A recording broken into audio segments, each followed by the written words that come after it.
special segment called Commit or Quit NFL Edition. Embo, pipe down over there. Mike T, we're going to begin with you. Pittsburgh, do they need to commit or quit when it comes to Aaron Rodgers? Didn't we answer this question 8 years ago? We got to quit. Didn't Mike McCarthy and Aaron Rodgers see other people? He's going to be 43 years old in December. It is time. We have Will Howard. Let's go get somebody else. Let's honor and celebrate Aaron Rodgers, but we have to quit him in Pittsburgh. Braz, agree? Yeah, look, I think if Pittsburgh had a ready-made roster you could just plug a confident quarterback into and expect to win, yeah, I could see the argument, right? Aaron Rodgers, but, he is 42. How many more times can you count on him starting all 17 games? And frankly, the Steelers don't have that roster. The defense is getting old and needs constant repair. The run game hasn't come together. Look, I think the Steelers need to think bigger and broader than just, hey, let's run it back with who we had last year.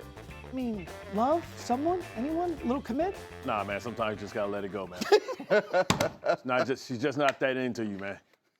All right, we'll keep you moving. Graz, we're going to come over to you. Been real. Commit or quit Seahawks and Super Bowl MVP running back Kenneth Walker. They should find a way to commit, but it's going to have to be at the right price for the Seahawks. I think if Kenneth Walker wants to, and I don't know this, but if he wants to go and cash in with a top-of-the-market running back deal off of a Super Bowl MVP performance, I don't think anyone could blame him for that, but I also don't think that's what keeps him with the Seahawks, who have other contract and free agent issues to address. The Seahawks are very strict about their roster building principles and the way they do contracts. Obviously, Sunday night justified all of that in their minds and in the minds of other people who are watching. I think there's a path for Kenneth Walker to stay in Seattle, but if it starts to get too expensive, I think the Seahawks probably look elsewhere. Soccernomics is a tremendous book. One of the things it talks about, Mike, is the idea that players coming off these monster performances in marquee games like this, winning these awards, tend to become very overvalued.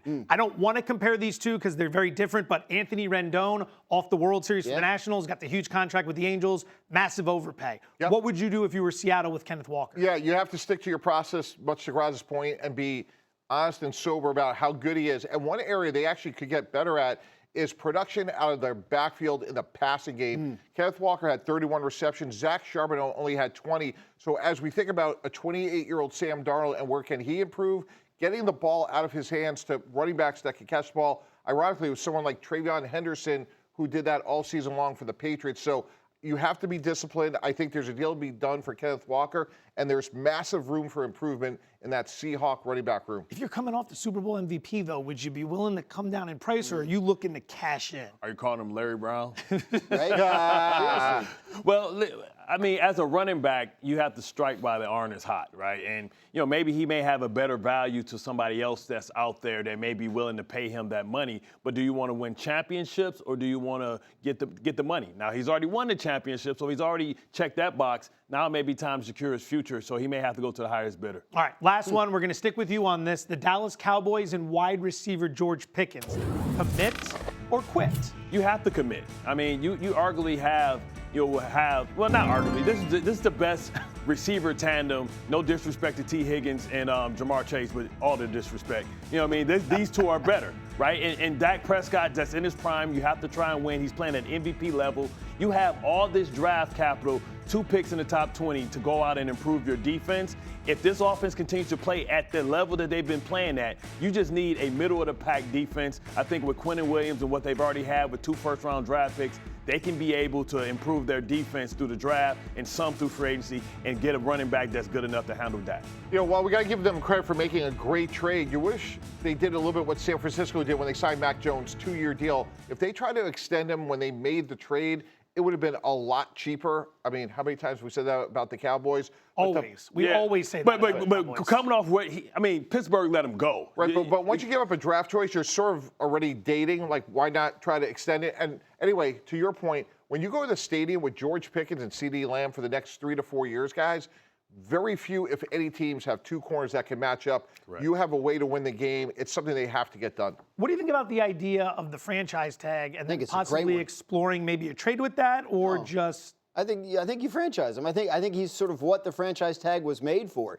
Unfortunately, franchise does not rhyme with commit or quit, so we can't use it as an answer in this segment. But I do think that's what the Cowboys are likely to do. And I can see the case for it. He does come from Pittsburgh with some warning labels, right? That might make you want to see it again before you fully commit.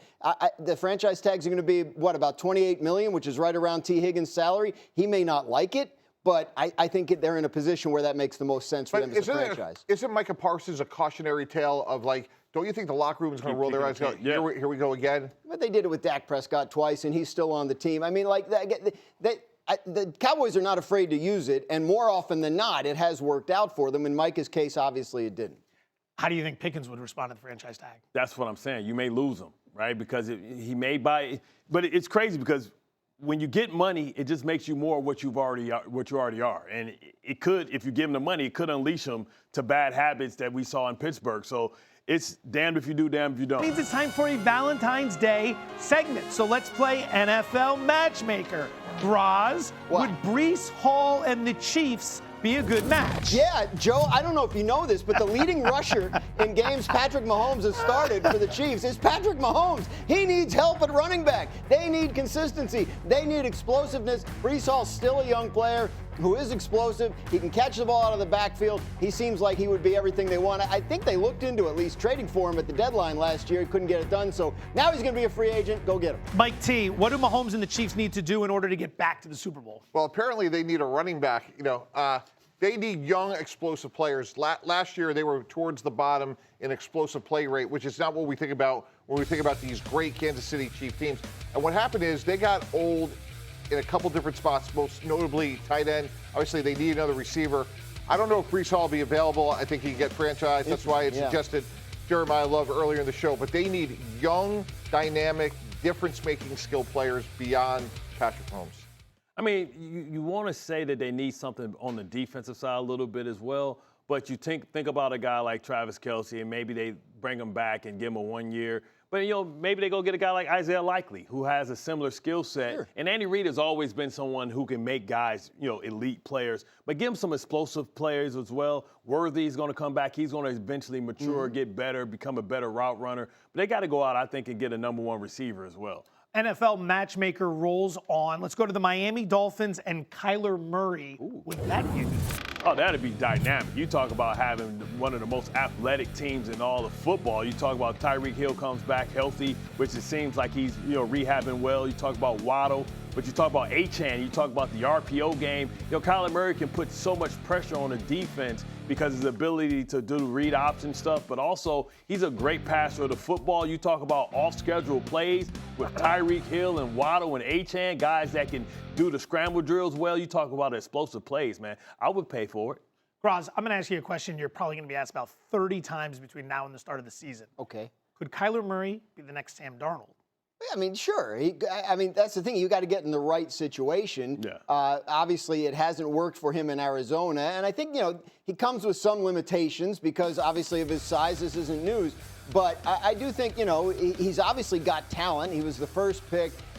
There are things he can do on the football field that would help you. If the Dolphins are going to get him, they're going to have to get him for free. Like, they're going to have to wait for Arizona to cut him and pick him up for a minimum deal because they have $99 million in dead money cap charges if they let go of Tua Tagovailoa this year, and they're going to have to find a quarterback solution cheap if it's not going to be him.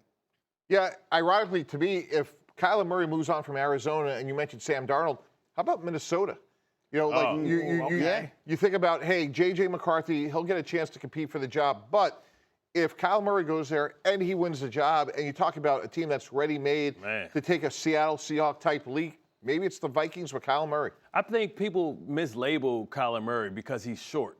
But he has an overarm delivery. He doesn't get a lot of balls batted. He's good at throwing through lanes. And he's a pocket quarterback, even though he has the ability to get out and extend plays with his legs. You just worry about him, because he's like a little pocket Hercules, little scrappy dude. You worry about them hamstrings and his soft tissue injuries. But, as far as being able to throw the ball, he is a drop-back quarterback. Yeah. All right, NFL Matchmaker, not just about finding new couples to get together, possible rekindling of love. Derek Carr and the Raiders, Mike T, could that be a match? No, quit. Move on.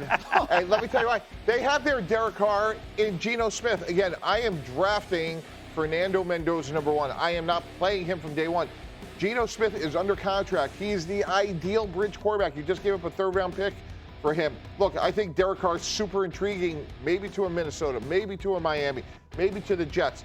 But I think the Ravens were set up ideally at the quarterback position with Geno Smith, Fernando Mendoza, let Derek Carr go someplace else. If Carr decides to unretire, is there a really good fit for him out there? I mean, Minnesota's the answer for everyone. Like, everyone's been able to play quarterback there except J.J. McCarthy. So I think that makes a lot of sense if you're talking about bringing in a veteran to at least compete with J.J. Sometimes, man, when you go back to somebody and you try to rekindle, you realize why you left in the first place. So, I mean, I think, listen, you got to go ahead and walk away when the good end is good. I think the Jets would be a good place for him. You talk about Frank Wright wanting a taller quarterback. I think he's a veteran. And I think this allows the Jets to make sure that they can maybe push their quarterback decision to 2027, where we think that's going to be a great class, and the Jets will have 3 first-round drafts. Carr was linked to Pittsburgh at one point, wasn't he? Like, if they'd move on from a guy like Aaron Rodgers, couldn't you see something like that possibly working? Yeah, and again, that started with ownership. Ownership was very clear that they don't believe in rebuilding. They obviously hired an older, experienced coach in Mike McCarthy. Derek Carr there with an older group makes sense. I do agree with Graziano. Like, they have some holes to fill, but if you're in that win-now mode, it does make sense. Yeah, I mean, look, it's the reason we're talking about this, in case people don't know. Derek Carr had some quotes last night, right, about he would like to come back if he had a chance to win the Super Bowl with a team that. So he did walk away from the Saints. He says he's healthy, ready to go. So I think it'll be an interesting idea for some team, because it is a thin quarterback market this offseason in terms of the draft and what's available in free agency. A lot of teams looking to bridge the gap. Yes, it seems like a lot because of teams of that 27 draft. Yeah. Everybody's in love with the 27 draft, not just quarterback, but other positions. But if you're looking for a quarterback, that's the more likely spot you're going to find your long-term answer. Yeah, isn't everyone supposed to be in love with the 26 draft? Yeah. Right. But the juxtaposition of 27 is, like, after Ty Simpson, there's a lot of question marks of who is the third quarterback, especially now that Trinidad Chambliss is likely going back to Ole Miss.